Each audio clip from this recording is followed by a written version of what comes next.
À 20 ans, j'étais une âme en peine.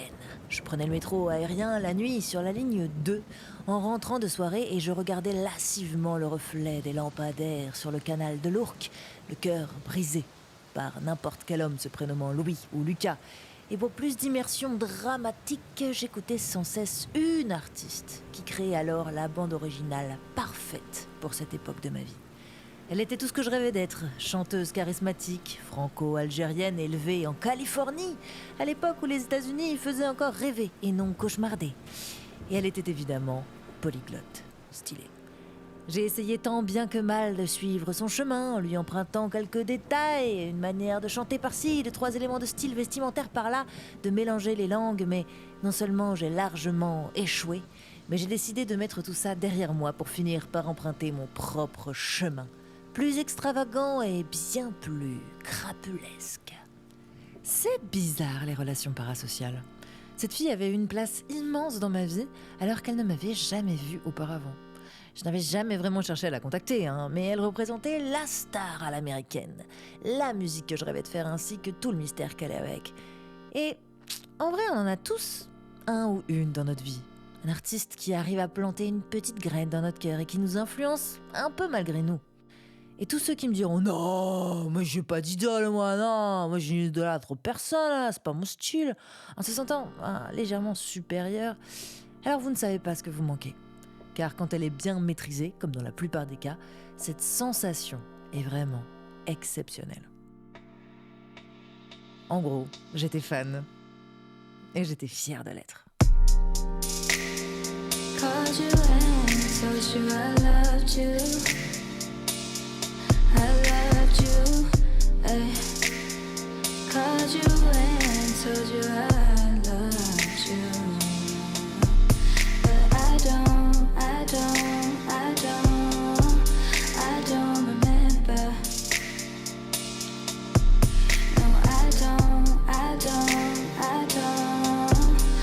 don't remember. Et quand le mois dernier, mon nouvel agent de star m'a proposé d'aller à la soirée de lancement de son tout nouvel album, j'ai halluciné. J'ai relu le message plusieurs fois et c'était bien son nom. J'allais enfin rencontrer celle qui m'avait accompagnée à travers toutes ces années de rupture par SMS, d'errance psychologique, de rabibochage avec des Louis, avec des Lucas, même avec des David, bon voilà. Et non seulement j'allais mieux, mais doucement j'infiltrais le showbiz comme jamais auparavant.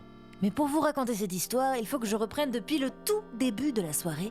Et comme toutes les bonnes histoires, cette soirée a commencé dans un endroit féerique. J'ai nommé les toilettes de bar. Franchement, c'est un bel endroit pour commencer un podcast. C'est un très bel endroit, c'est magnifique. J'ai rarement fait un podcast dans les toilettes. J'ai envie de dire, on va pas à cette soirée. On reste, on s'assoit sur les toilettes. Ils sont beaux, hein. C'est cosy et c'est un petit peu lounge, un peu star quand même déjà. C'est qu'en fait, on aurait pu se mettre côte à côte et discuter. Réellement, je trouve. C'est vrai que les deux toilettes sont collées. Et on dirait des toilettes conversationnelles. Oui. Je sais pas si tu connais, mais ça existe ça. Oui, pareil, ouais. Il y a quelqu'un qui a réussi à faire ça. Et c'est très très beau. En fait, il faut juste tourner la tête à droite et t'as une autre personne qui fait pipi, mais dans l'autre sens. Ce serait bizarre. Bon, allez. C'est le moment d'y aller. Nous nous dirigeons vers la soirée. Je vous ai pas dit, mais la voix que vous entendez là, c'est Flonflon. Le flonflonce, le flonflonnet, comme on l'appelle, un homme à l'œil hagard et à la chemise colorée. Créateur de contenu musical, rendu célèbre par ses concepts Première Écoute et Vérédisco. Voilà, n'hésitez pas à aller lui donner de la force. Il mérite toute votre attention. C'est ainsi que nous nous dirigeons avec l'agent de star et Flonflon vers le prestigieux hôtel Pigalle. Et sur le chemin, je me remémore encore l'époque à laquelle j'avais découvert Lolo Zouaï alors que je n'avais aucune idée de qui j'étais. Et je me souviens de son premier album qui m'avait tant touchée à l'époque où je m'auto-diagnostiquais plein de maladies mentales, à l'aide de quiz sur internet à 3h du matin sous sativa de mauvaise qualité pour ne pas faire face à la réalité. Il y avait juste des hauts, des bas. Et j'avais pas encore tout à fait appris à naviguer ces vagues. Et le Lozouaï me confortait en chantant high highs to low lows, des hauts très hauts et des bas très bas. Et j'avais l'impression qu'on était littéralement sœurs, bordel.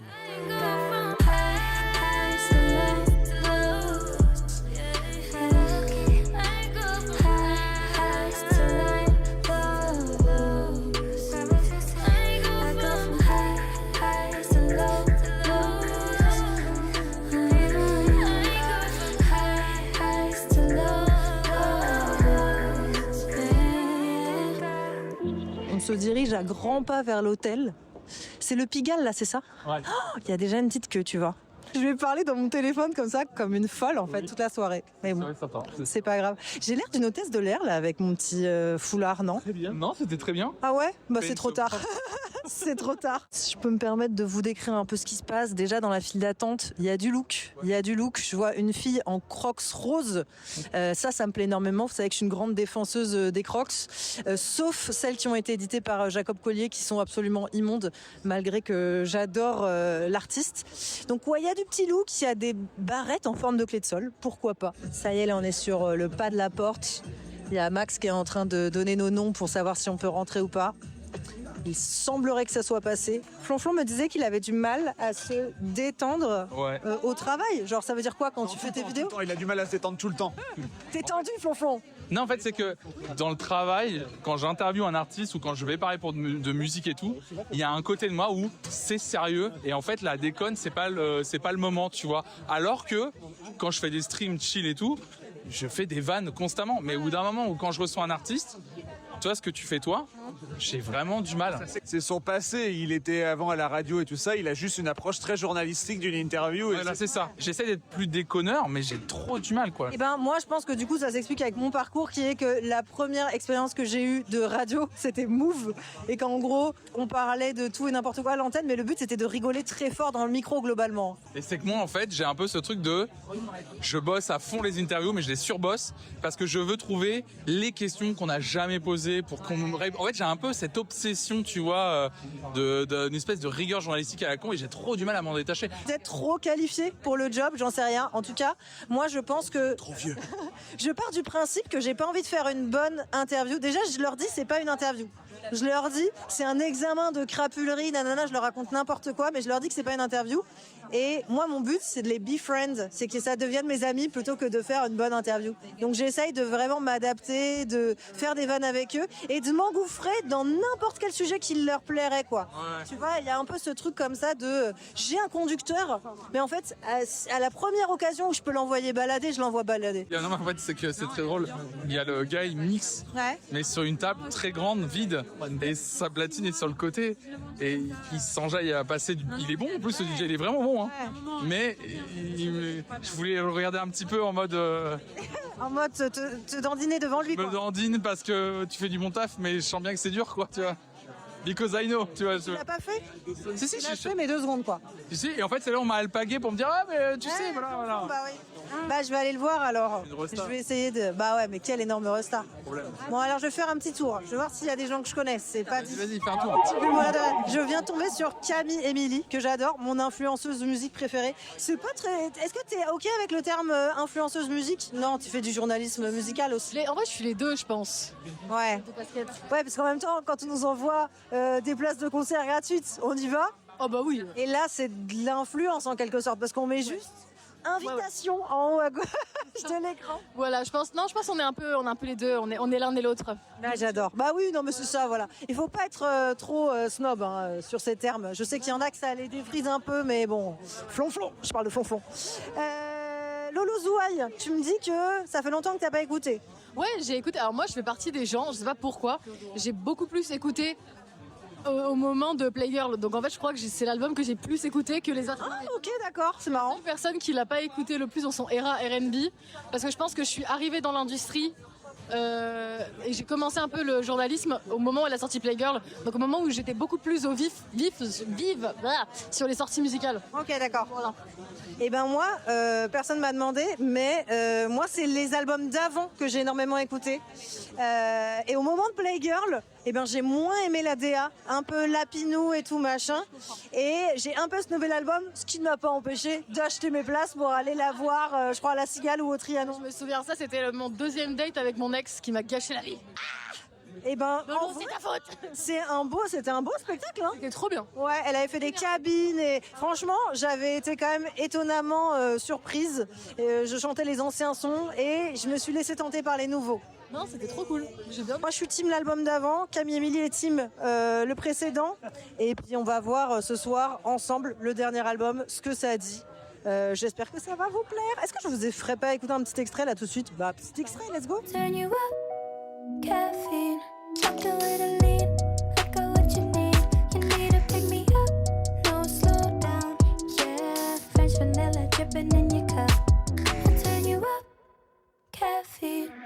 Shake it on the floor, make it explode.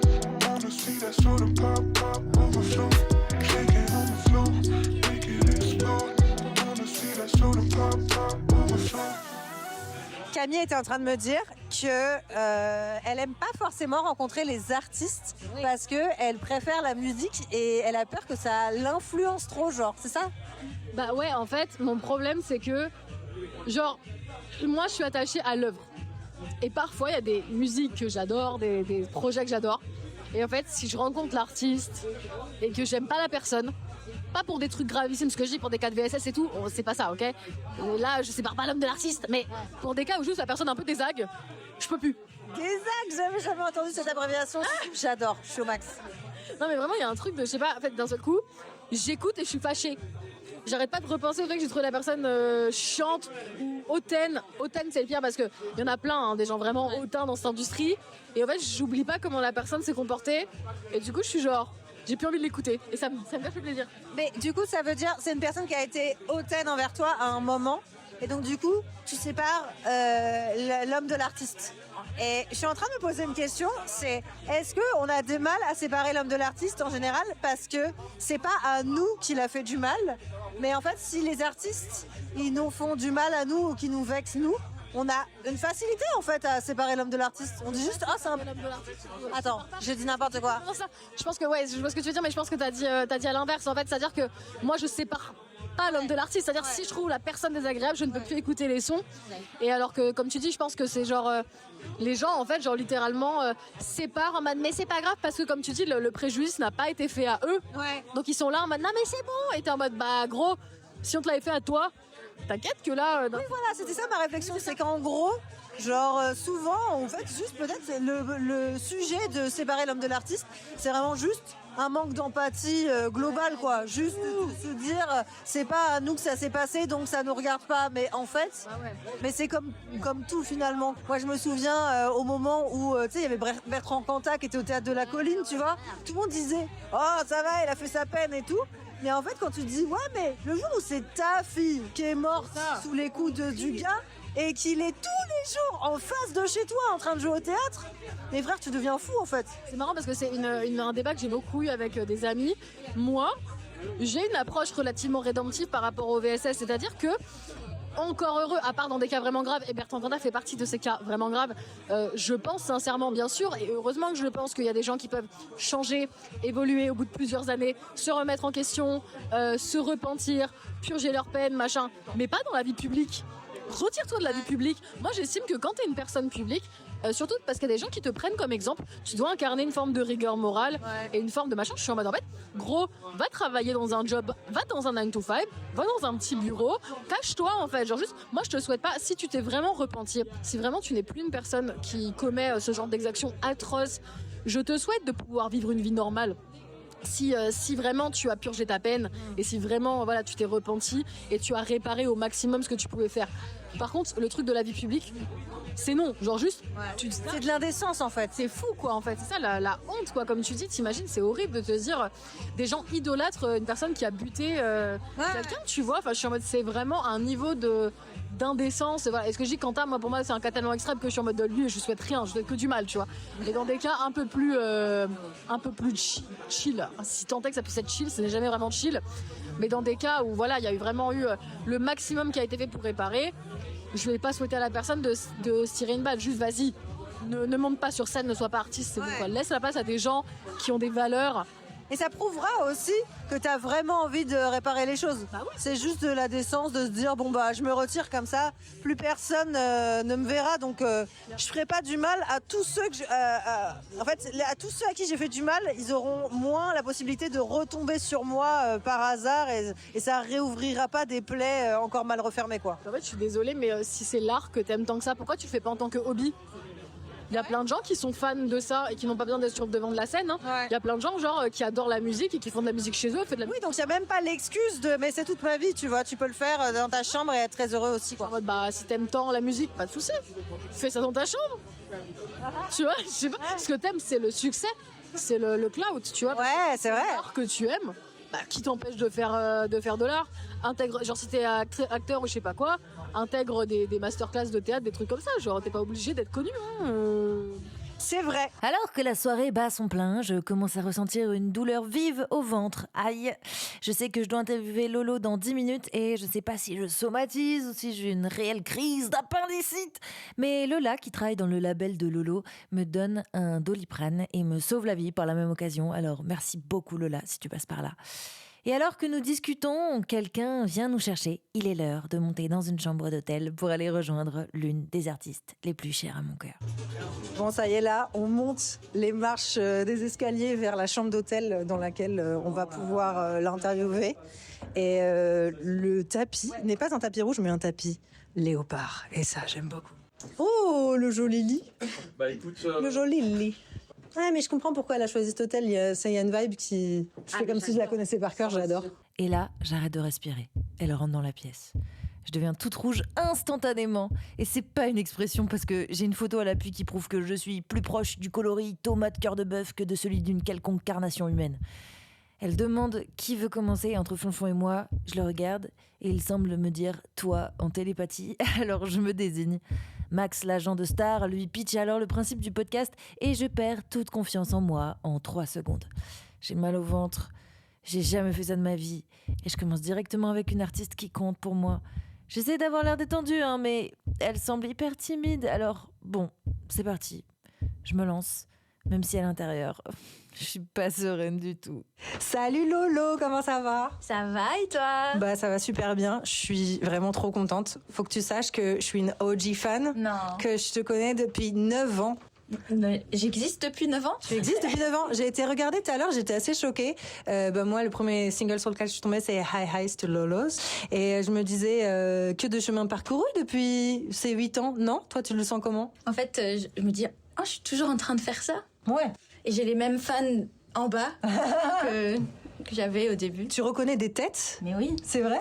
bien sûr. T'as des OG fans qui viennent depuis... Ouais, tu vois. Ils ont le OG merch, ils ont tout. C'est trop cool. Moi, j'ai été tellement influencée par ton mix entre le français et l'anglais, et donc du coup d'autres langues aussi que moi je ne parle pas, mais donc je comprenais que ces 2 parties-là. Et je voulais savoir si c'est quelque chose qui va se retrouver encore dans cet album-là. Oh, bah oui, cet Ouais. album il s'appelle Rêverie. C'est un mot qui existe aussi en anglais, Rêverie. Et l'album, il est en vrai moitié-moitié. Donc, Ok.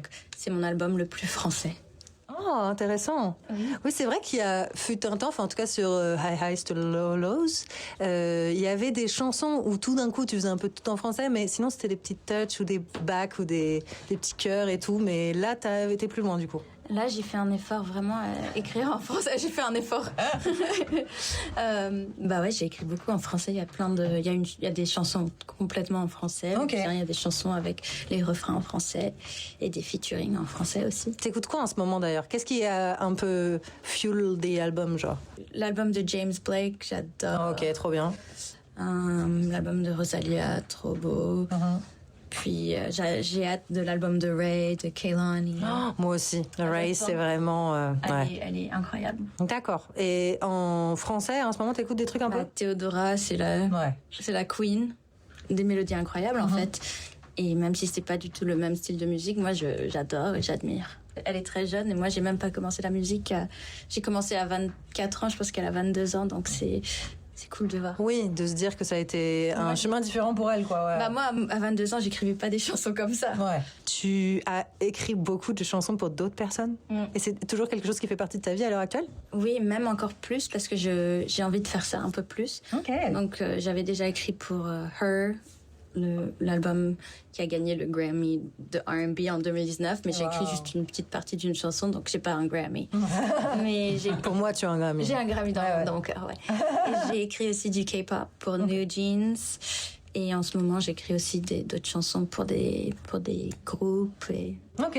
ça m'inspire beaucoup de faire ça. Ça m'amuse aussi. Si tu pouvais écrire pour n'importe qui là, maintenant, aujourd'hui? Ouais, je dis toujours Rihanna, mais je sais pas si sortira un album. Est-ce qu'elle va revenir, Rihanna? C'est ma pop star favorite. Bah ouais, en même temps. Ces albums, Ouais. j'adore. C'est quoi ta chanson préférée là? Si n'importe qui écoute là maintenant et a envie de commencer, pas par le début parce que c'est trop facile. Là, c'est Hiver, j'espère. Ok. C'est une chanson presque complètement en français, Ok. mais ça parle de l'amour et les saisons. J'adore, ok. C'est très doux. Ok. Et une que tu as hâte de chanter sur scène, ou vraiment tu prends du plaisir en tant que chanteuse? Sûrement Desert Rose Part 2.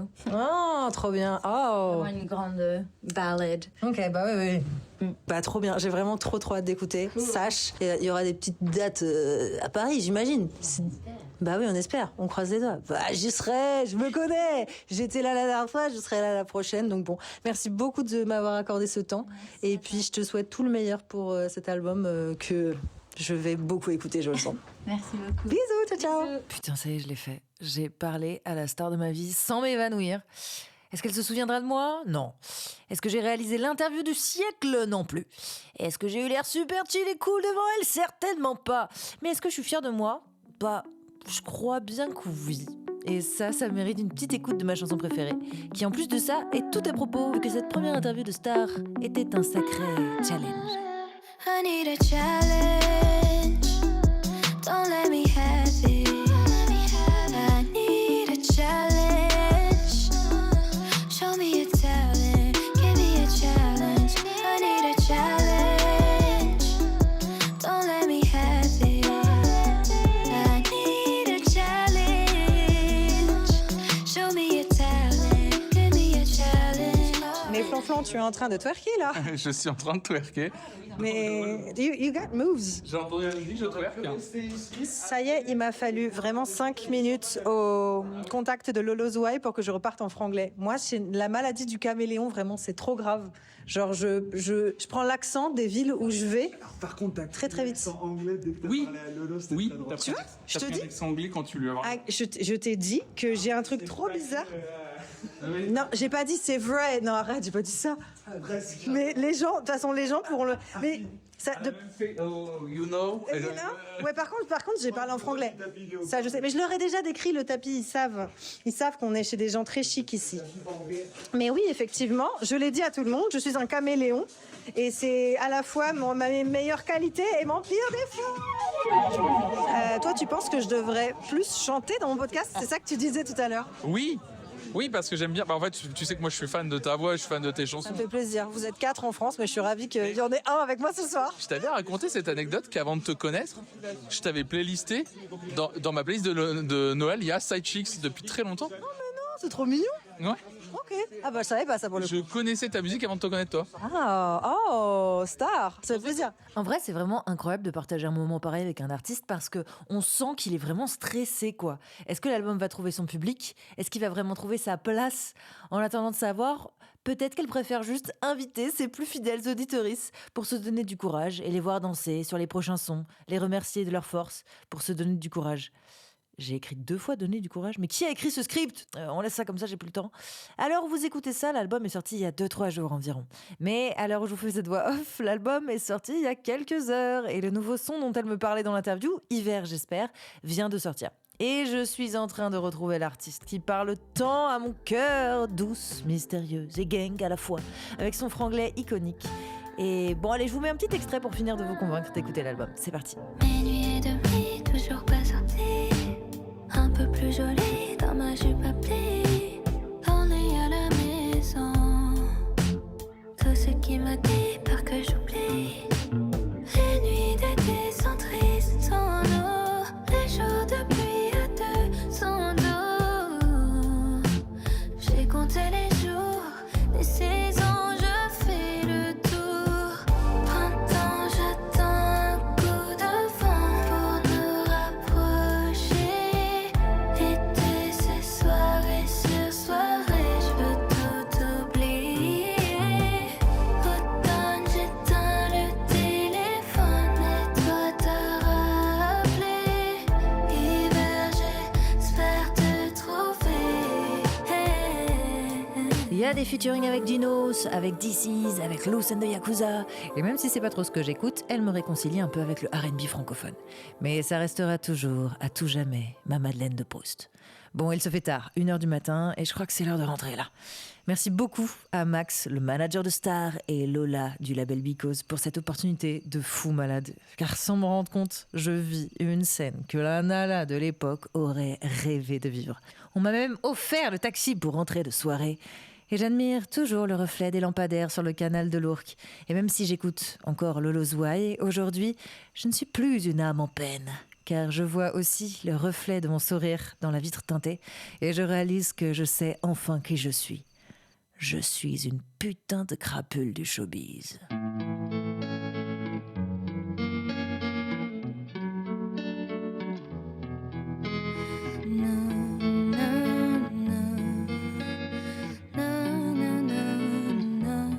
Quand je pars, je sais que tu ne m'écoutes pas.